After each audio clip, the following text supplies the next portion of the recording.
Magandang umaga. Wow, kumakain na kayo? Kain na tayo. Pwedeng pumasok? Ay. Wow, ang cute naman. Pero kailangan, hindi pwedeng dire-diretso, matanggalan ka ng liig. Maiiwan sa labas yung ulo, kaya kailangan yung upo. Ayan, hello, wow, ang sarap naman ng ulam. Sige po, anong ulam?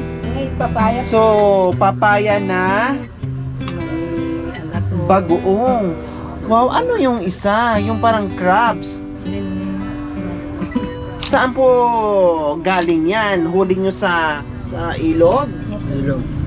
Oh, ang sarap ng ulam ng mga kabayan, oh.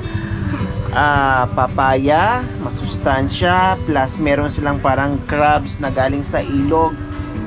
At hinalo nila. Plus meron pa silang inihaw na isda, bangos. Plus meron pang bagoong isda. Naku, lalong pangpagana sa kanin. No. May sili pa, madam. May sili pa. Tapos may buo pang tawag nito sibuyas. Diyos ko, naglalaway ako. Ayan mga kabayan, sahog ng kanilang gulay na papaya, agatog. Ano pa ito, madam? Agatol. Ayan, sa Bisaya, kulampay na. Sa Bisaya, kulampay. Tapos may katuray pa.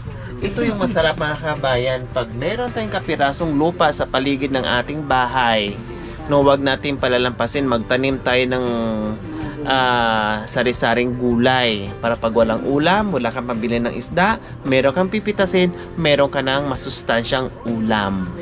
Oh, diba?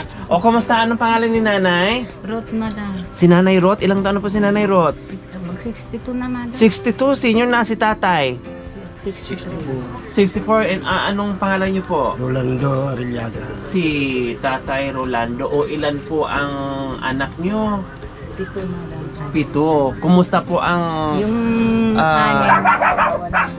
may mga asawa na? Yung bunso, wala pa. Wala pa. Kasi, madam, yung bunso namin, Oh, may kapansanan pa na yung balat niya. opo. Malambot. O tapos? Tapos yung pag nasugad ng kunti, lalaki siya. Po sa bahay. Ay, bali 3 po kayo dito. Bali apat naman. 4. Magkasya kayo dito. Oo. 2 doon, 2 din po dito. Ang cute Yung naman ng isa bahay ako niyo. po, hindi ayaw niyang umalis. Oh, sige, kain po muna kayo. Pasensya sa aming disturb, bro. Mamaya natin mag-usap. Sige, kain lang po.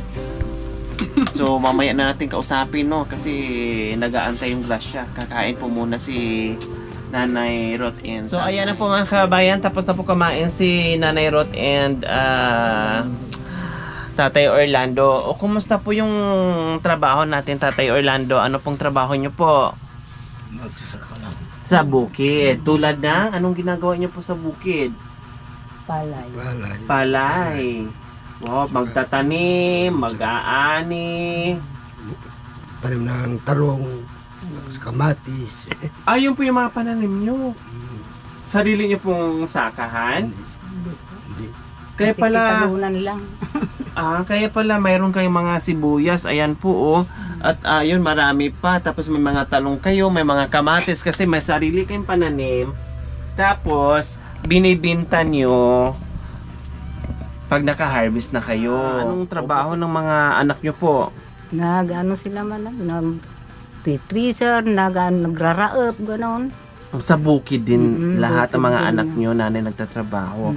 Pero yung sinasabi nyo na isang anak nyo na nandito, na kasama nyo yung may sakit sa balat na sinasabi nyo, nagtatrabaho po yun o nandito lang po sa bahay? Dito lang. Hindi naman makatrabaho, hindi naman siya makabuhat. O saan na ngayon? Nandun sa bakasyon sa Biskaya. Sa Nueva Vizcaya. Yung kapatid na Kapatid ko. Buti kahit pa paano nakapasyal po doon. namasyal lang. Okay, sige. Pag nagbubuhat siya ng mabigat, parang ito, parang Nangangalay. parang na-blow nga yun, blow. Hindi kaya magtrabaho dahil doon sa kapansanan niya. Okay lang yun, no? Importante, masipag naman kayo.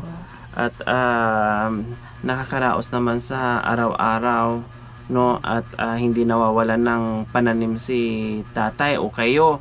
sa bukid nyo kahit nakikisaka lang o yung nakikilupa lang. Ang importante ay nandoon pa rin yung sipag para hindi magutom. So ayan po mga kabayan, itour tayo ni nanay at ni tatay sa kanilang magagandang talong. Pananim po nila. So ito po, Nanay Roth and Tatay Orlando, ito po yung pananim nyo. Ayan, ang daming ang daming namumulaklak sa iba. Tapos iba may bunga na talaga. Plus dito po mga kabayan, meron pa po dito. And then kanina po itong mga mais, Nanay. Puti ko yan. Ha? Sa Sa inyo din po yan, pati yung mga talong na yun.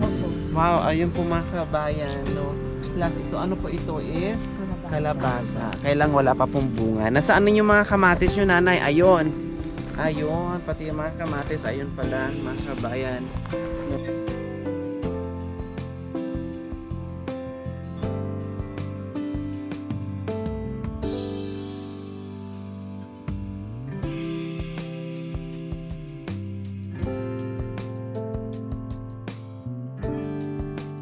Okay, pasok mga Ruilyos.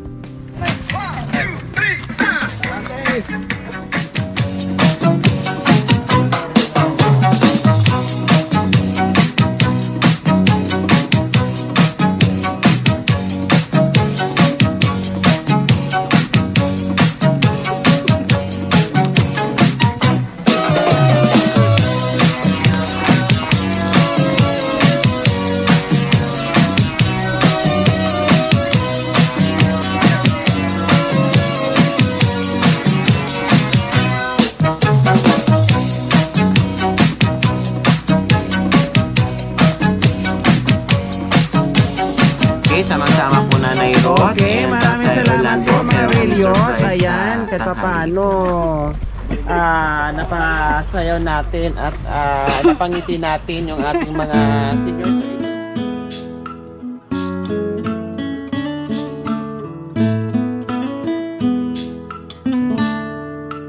Maraming salamat sa mga. May dumating na grasya at saka binigay ng Panginoon na pagkain o grocery saka pera. Maraming salamat. Walang anuman po Nanay Roth. Salamat yung binigay nyo sa amin. Siyempre, nagagawa natin ito at gaya ng sinabi ko kanina, nangangamoy na ang kapasaran mga kabayan. Maraming salamat po talaga sa ating mga sa ating mga sponsors, no, sa ating mga subscribers, followers, YouTube members, viewers, commentators, sa lahat po na nagmahal sa aking munting adikain. Maraming salamat po. Siyempre, magpapasalamat po tayo sa walang sawang pagmamahal, Ma'am Esther Gordon, Charity ng Bayambang Pangasinan, Sir Sunny and Ma'am Sir Mateo from San Jose, California, Sir Jess M ng Rabi KSA, at shout out din kay Ma'am Kat and Sir Albert from Rabi, Saudi Arabia. Maraming salamat po sa inyong ginituang puso. Nawa ipagpalain po tayo ng Panginoong Diyos. Araw-araw nawa ibigyan pa tayo ng kalakasan ng katawan sa araw-araw. Nawa ibigyan pa tayo ng mahabang buhay. Sa ganon, marami pa tayong matulungan na kagaya nila. Sa mga kabayan, huwag niyo pong kalimutan, pakishare at subscribe sa aking YouTube channel, Lori Aquino Talita. Maraming salamat po. God bless us all. Bye, Nanay.